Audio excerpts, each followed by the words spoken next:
Halo adik-adik, bagaimana kabar kalian? Semoga semuanya berada dalam keadaan sehat ya. Nah, kali ini kita akan membahas mengenai sistem reproduksi manusia, tapi kita masih akan membahas organ reproduksi pria ya. Nanti organ reproduksi wanita dan proses spermatogenesis dan oogenesis akan kita bahas pada video selanjutnya. Nah, langsung saja kita lihat di sini. Organ reproduksi pada pria tersusun dari bagian luar dan bagian dalam ya adik-adik. Nah, bagian luar di sana terdiri dari penis dan skrotum. Ini dia jaringan yang penis. Kemudian skrotum ini.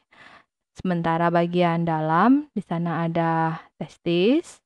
Kemudian ada saluran pengeluaran. Saluran pengeluaran nanti terdiri dari epididymis, kemudian vas deferens, serta uretra di sana. Nah, dan ada juga kelenjar aksesoris yang tersusun dari vesikula seminalis, kemudian kelenjar prostat dan kelenjar Cowper. Nah, kita lanjutkan. Masing-masingnya kita lihat di sini. Apa sih fungsi penis? Nah, penis berfungsi sebagai alat kopulasi adik-adik ya. Jadi maksudnya nanti dia akan menghantarkan sperma ke dalam organ reproduksi wanita. Nah, penis sendiri tersusun atas jaringan yang dapat terisi pembuluh darah. Jadi kalau nanti ada rangsangan, nah penis ini akan mengalami perenggangan yang disebut dengan ereksi, mengembang ya adik-adik, menegang. Nah, kalau skrotum ini dia akan berfungsi untuk sebagai pelindung testis, melindungi testis, dan di sana dia terdapat otot yang bisa mengkerut atau mengendur. Dan skrotum sendiri dia juga berperan untuk mengatur suhu lingkungan ya. Jadi biasanya akan sedikit lebih rendah daripada suhu tubuh dengan adanya skrotum. Nah, kita lanjutkan di sini untuk testis ya. Kita masuk ke bagian dalam. Nah, testis ini dia berfungsi untuk pembentukan sperma. Selain itu, testis juga akan menghasilkan testosteron ya. Dimana kita tahu testosteron ini adalah hormon yang menyebabkan nanti ciri-ciri kelamin sekunder di mana tumbuh misalnya jakun, kemudian tumbuh jenggot, atau suara semakin menjadi rendah ya. Kalau nanti setelah masa puber ini akan mengalami perubahan bagi anak-anak pria ya, remaja pria nantinya. Nah, untuk pembentukan sperma, sebenarnya pada testis ini terdapat bagian yang disebut tubulus seminiferus ya. Ini gambarnya adik-adik. Nah, tubulus seminiferus inilah yang sebenarnya nanti akan menghasilkan sperma terdapat di sana, dihasilkan di tubulus seminiferus.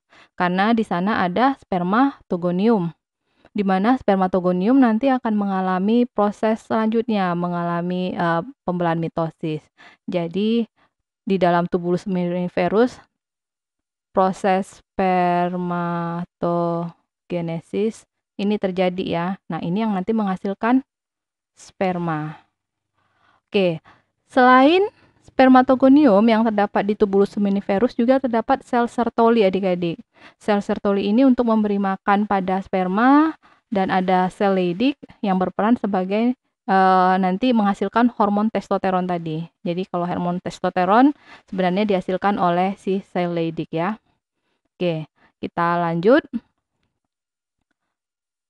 Kita setelah dihasilkan di testis, oke, sperma ini akan dimatangkan, oke, dan disimpan sementara pada bagian yang disebut dengan epididymis. Jadi ini testis, sperma dihasilkan, selanjutnya disimpan di epididymis bagian ini. Kemudian di sini mengalami proses pematangan, baru selanjutnya disalurkan nanti pada melalui vas deferens ya, saluran panjang yang ujungnya nanti ada di kelenjar prostat. Nah, vas deferens ini akan mengangkut sperma kemana? Ke vesikula seminalis ya adik-adik. Jadi setelah dia mateng, dia akan dialirkan, disimpan sementara di disimpan di vesikula seminalis. Nah, di sana selanjutnya ada ductus ejakulasi. ini menghubungkan vesikula seminalis dengan uretra. Ini ya, ini dia ductus ejakulasi menghubungkan vesikula seminalis ada di sini dengan uretra. Oke, bagian ke sini uretra. Nah, selanjutnya uretra sendiri merupakan sebenarnya di sana terdapat pertemuan ya. Dia merupakan saluran kelamin ya, berarti yang berasal dari ductus ejakulasi. Kemudian juga merupakan saluran pengeluaran urin yang berasal dari kantung kemih tadi ya. Oke, sekarang kita lanjut. Di sini kita masuk kepada kelenjar aksesoris ya. Nah, apa saja di sana? Kita awali dari kelenjar prostat.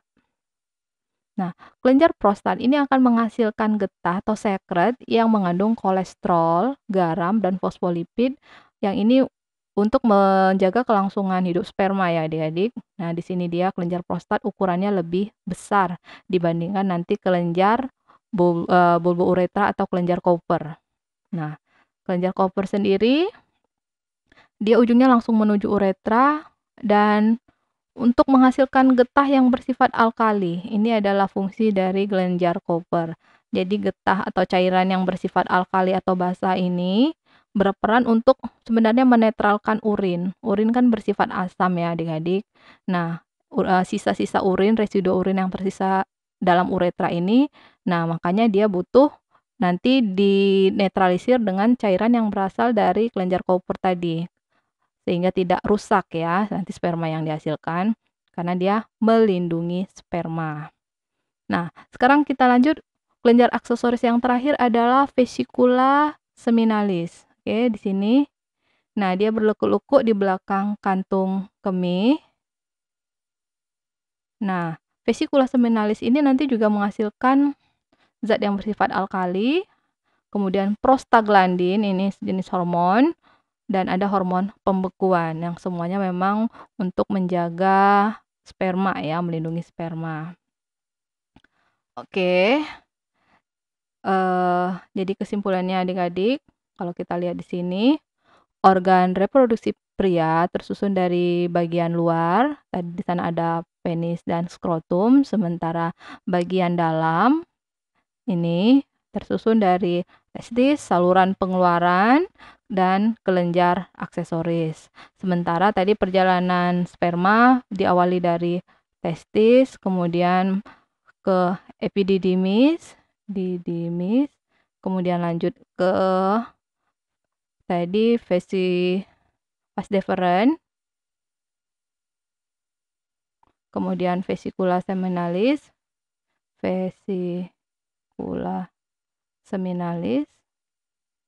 kemudian nanti keluar melalui uretra ya, seperti itu.